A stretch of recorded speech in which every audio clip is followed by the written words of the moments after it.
Hello everybody, this is going to be a short video on the topic of buying a pair of Solex PDSITs to go on a Volkswagen Type 4 engine. In this case it's for a CU engined Type 3 Vanagon camper. Now we have on the crankcase you have these two bolt-on supports which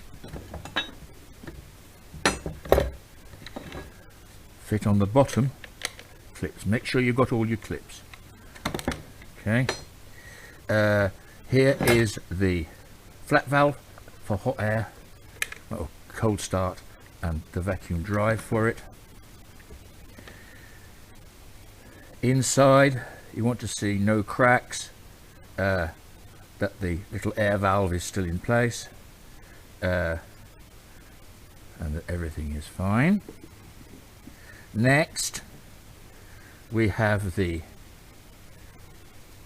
pipes, 1 and 2, and these are a push fit onto the carburetor, so it wants to be clean and not cracked and so on. And when you eventually fit them, you want to soak them a good while in hot water, really hot water, to make them supple.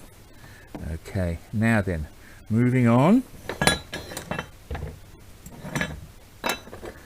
we have, this is the front of the engine plate, if you see what I mean.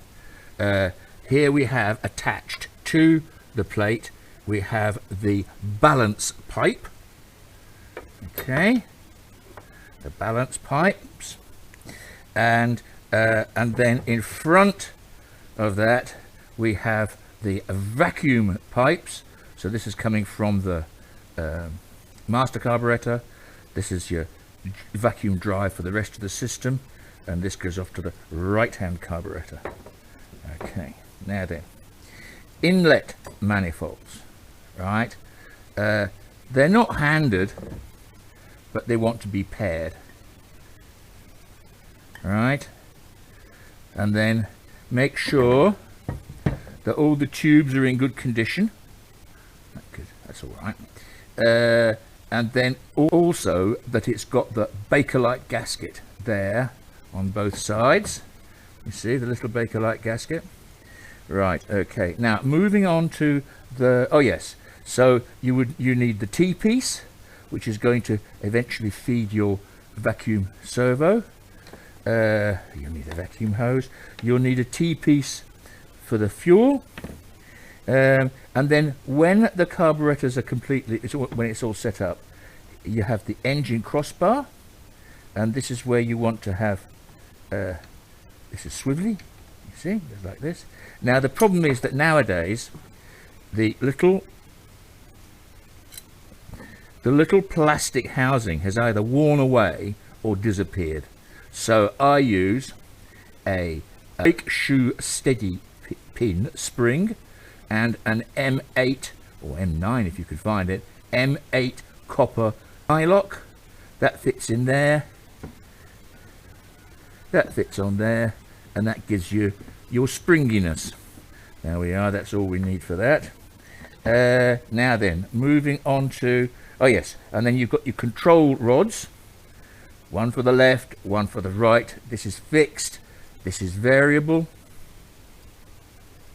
All right, fixed, variable, and then the carbs themselves. Right, I don't flash them up with loads of polishing because, you know, it doesn't do anything. Right, make sure all the springs are in place. You've got one big solenoid, one little solenoid. These will have to be cleaned up. These are all available. This is the cold start heater with a 55 ohm rating. For when it's cold, it enriches it idle. If it works, it works. If it doesn't, it doesn't, because, you know, there we go. Okay, vacuum feed. Don't worry about this. it's always like that. Okay, make sure you've got your various bits and pieces. Let's have a look on the other side. Same thing, a little bit simpler in that oh yes, and you can just see that everything is in good condition and that it closes up just coming up to there, which you can adjust later on if need be.